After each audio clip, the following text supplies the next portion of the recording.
welcome back. In the previous video, we took a close look at Resident Evil 1 from 1996, a game that coined the term survival horror and eventually became a massive hit, even though its producer Fujiwara Tokoro had in fact not expected the game to sell that well. This tremendous success of Resident Evil 1 was probably one of the main reasons for the considerable increase in Japanese horror games that could be seen in the years following Resident Evil's release, with many other companies now trying their hand at the survival horror formula, and one of these companies was developer Konami, whose Konami Computer Entertainment Tokyo subsidiary decided to launch a horror game project that would eventually turn into Silent Hill 1, released in 1999. According to an interview with Yamaoka Akira, who was responsible for the soundtrack and sound effects in many Silent Hill games and acted as producer for Silent Hill 3 and 4, this horror game project was originally supposed to be a video game adaptation of a Stephen King book, but due to various circumstances, this plan was eventually abandoned. Instead, it was decided to create a completely new title called Silent Hill. For the development of this original title, a team called Team Silent was founded. It consisted of people at Konami whose previous projects had failed and who expected to leave the company after this one. What they probably didn't expect was to launch a hugely successful series of psychological survival horror games instead. Toyama Keiichiro was chosen as director and scenario writer. In an interview with Japanese video game magazine Famitsu, he explained that he wasn't even sure how to approach the project at first, since he wasn't very experienced when it came to horror. He did like stuff like the occult, UFOs and David Lynch films though, and seems to have drawn some inspiration from that. Despite Silent Hill's success, Toyama would later leave Konami though and create Siren,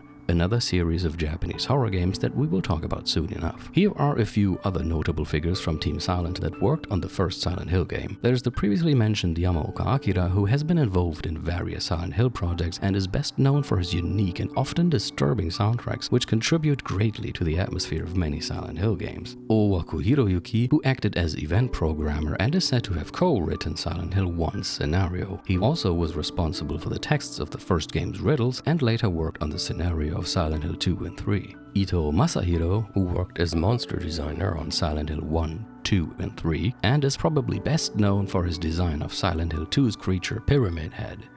Sato Takayoshi, who not only corrected inconsistencies in the plot of Silent Hill 1, but also acted as character designer and, over the course of 2.5 years, created every CGI sequence of the first game all by himself. Now that is no small feat, and of course begs the question, why would you do that? Well, it was the result of a longer struggle between Sato and Konami, which he described during an interview with the website Gamasutra in 2005. At first, Sato was working on simple 3D graphics within Konami, while also teaching older staff members who had no knowledge of 3D. But Konami apparently refused to properly credit him since he was younger than the other artists. Frustrated, Sato eventually created a 4-second movie, stepped over his boss, and presented it to the higher-ups in order to show them what he was actually capable of. After that, he did get more advanced 3D work, but still didn't get proper credit for it. Finally, things came to a head as Sato was working on Silent Hill 1 when his boss wanted to find somebody above Sato to give him directions. In the interview, Sato says that once again this was done because they didn't want to credit him directly, and so Sato objected to this, basically saying, "I don't need anybody above me." This led to a fight, and his boss said, "Fine then, can you finish everything on your own?" which left Sato with no choice but to say, "I will." And that, Sato explains, is how he ended up creating every CGI sequence of the first Silent Hill all by himself.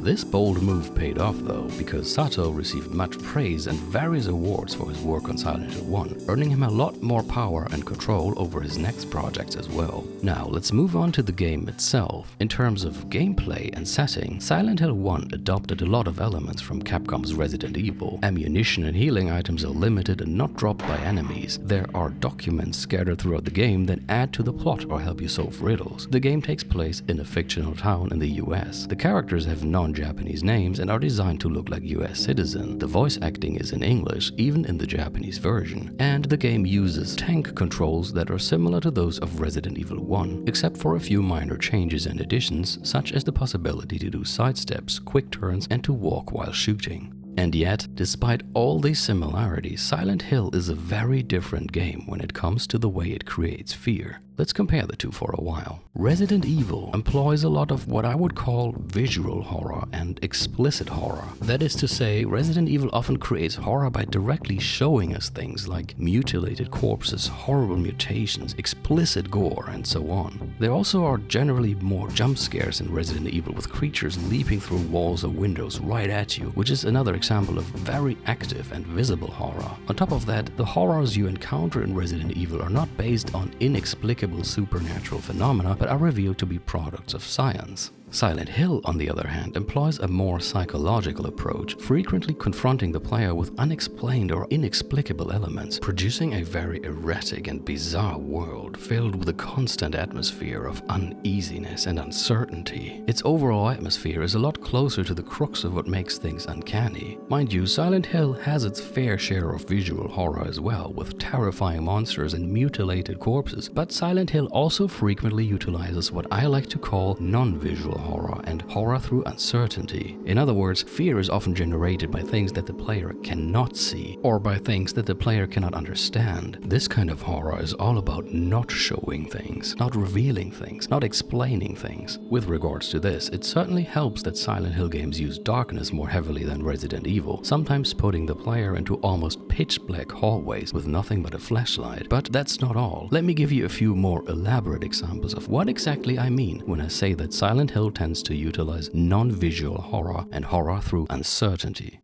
When you enter this room, you suddenly hear loud, irregular noises. It kind of sounds like they're coming from beyond the darkness on the other side of these metal grates, like there's some kind of creature on the other side, but you cannot see anything and the game never tells you what's causing this. You don't actually get attacked in this room and nothing further happens, but it's an effective way of unsettling the player without showing anything concrete, leaving the question of who or what is causing these noises up to the player's own imagination. Another example from Silent Hill 1. When exploring a hospital, the player repeatedly gets surprised by strange noises. Essentially, these are jump scares, somewhat similar to the ones that you see a lot in Resident Evil. Except in Resident Evil, you usually see the cause of a jump scare, and most of them are enemies jumping through windows, breaking through doors or walls, etc., and then attacking the player directly. In this example from Silent Hill 1, on the other hand, you don't actually get attacked, and you never get any explanation for the source of these sounds, which, depending on your own imagination, can be pretty unsettling, since your own mind knows best what you're personally afraid of and might come up with its own terrible ideas. So jump scares in Silent Hill often create fear by messing with your head and playing with your imagination, leading to the aforementioned continuous atmosphere of uneasiness and uncertainty.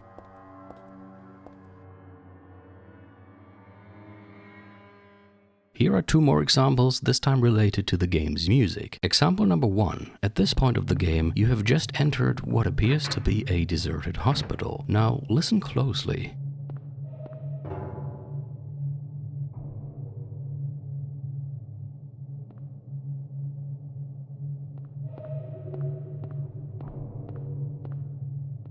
The eerie ambient music is occasionally disrupted by weird metal noises, some sort of banging. It almost sounds like you're not alone, like something is in the hospital with you. But actually, these sounds are just part of the music. But if you play the game for the first time, then you don't know that, and it might take you a while to realize it. What's more, even if you do know this, they still can be creepy because they still evoke the imagery of something being in there with you. Example number 2.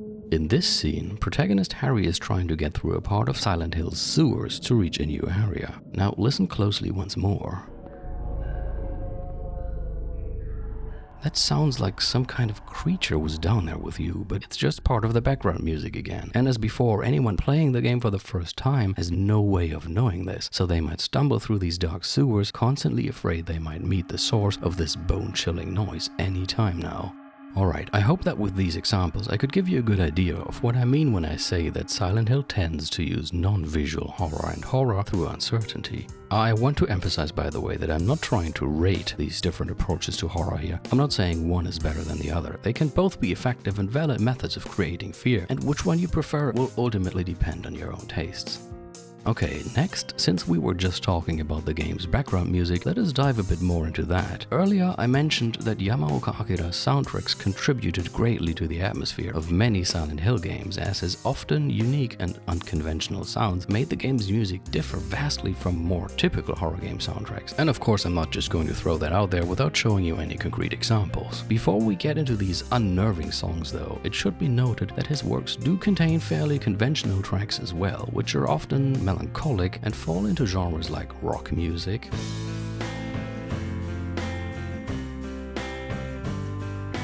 electronic music, or what probably falls under the category of trip-hop.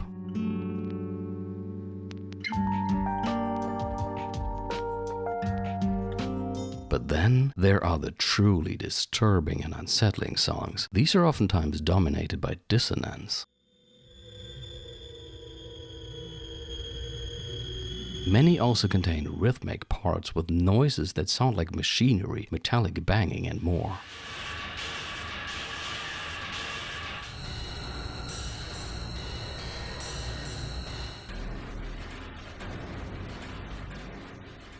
Other team members, upon hearing Yamaoka's more disturbing music for the first time, even mistook it for an audio bug, until Yamaoka explained his musical approach for Silent Hill to them. This kind of music does a great job at intensifying the game's psychological horror, with some songs escalating into such a distressing cacophony that it is no longer just the nightmarish scenery of Silent Hill that terrorizes the player, but also its equally nightmarish soundscape. Here is an in-game example. This takes place before the final boss. The player has to insert 5 items into this door in order to unlock it, and with each item another unnerving layer is added to the music until they are bombarded with a truly distressing layer of sounds.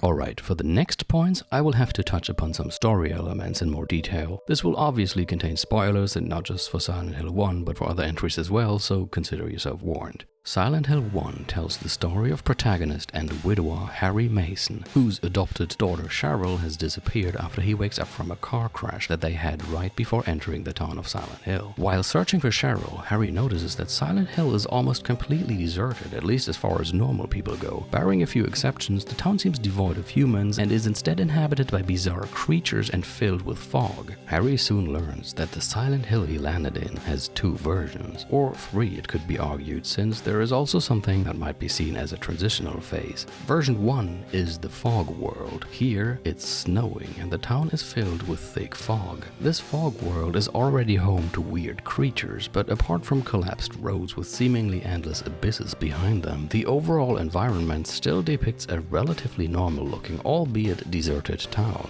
Version 2, on the other hand, is a dark and grotesque nightmare realm. In this world called the Otherworld, fog and daylight are replaced by rain and darkness. Everything is dominated by rust, gratings, metal, barbed wire, decay, and rot. Finally, there's some sort of in-between, a transitional phase, where darkness kicks in, but the world does not yet transform into a grotesque and hellish landscape. Eventually, it is revealed that there is an old cult in the town that wants to summon their twisted deity. A certain Dahlia Gillespie once attempted the summoning ritual by burning her own daughter, Alessa, who had supernatural powers. It is said that Alessa, who was isolated and bullied at school for her abilities, could make things happen with her mind. She could even kill people just by wishing for it. Her mother's ritual was a partial success, causing the fetus of the cult's demon to grow within Alessa, but it also caused Alessa's soul to split into two. One half continued to exist as Alessa and fell into a coma. The other half manifested itself in the form of a newborn, which was found and raised by Harry and his sick wife. This newborn was Cheryl. The comatose Alessa was hidden in the basement of Silent Hill's Alchemilla Hospital. Her body was horribly burned, but presumably kept alive by the demon growing inside her. She would be trapped in a constant nightmare for the following 7 years.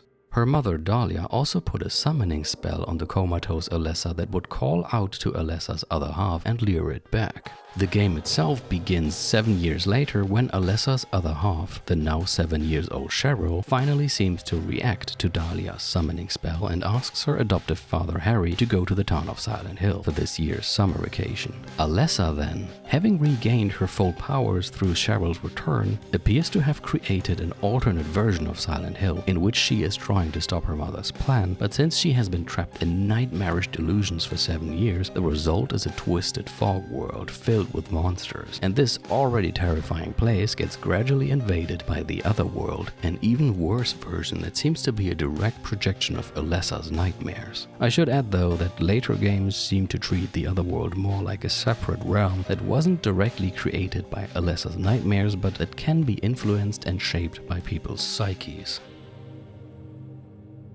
Now at this point, allow me to remind you of my own definition of how I would like the uncanny to be understood in this series. To me, the uncanny can arise if something that we experience is invaded by an element of the unknown which causes us to feel an uncertainty of unpleasant quality. And, well, that pretty much sums up the entire setting of Silent Hill 1. Due to Alessa's nightmare spilling over into reality, everything you visit in this game has been invaded by the unknown, which gives rise to unpleasant uncertainty wherever you go.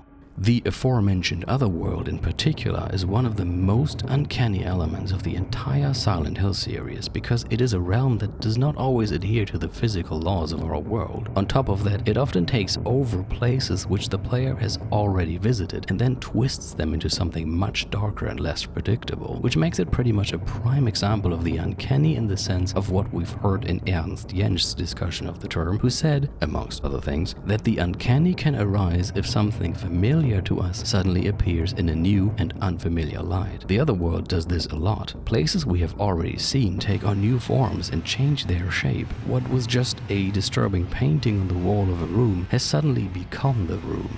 What was originally a dark and already scary classroom has changed into a nightmarish, rust-filled room with chains and metal chairs. Where there was a wall before, the room is suddenly twice as big, even though it makes no sense that it is, and so on. When the Otherworld takes over, everything is quite literally invaded by uncertainty and the unknown. There are plenty of horror games that throw you into an area with terrifying monsters, but in Silent Hill, it's almost like the area itself becomes a monster that enjoys toying with you and messing with your mind. In this regard, the Otherworld is a truly terrifying, fascinating, and wonderfully uncanny place. Alright, as you might have seen in the title of this video, the chapter on Silent Hill is split into parts, 2 parts to be precise. The reason being that I don't want these videos to be entirely too long, and so I will end part 1 here and hope to see you again in part 2. Until then, take care and goodbye.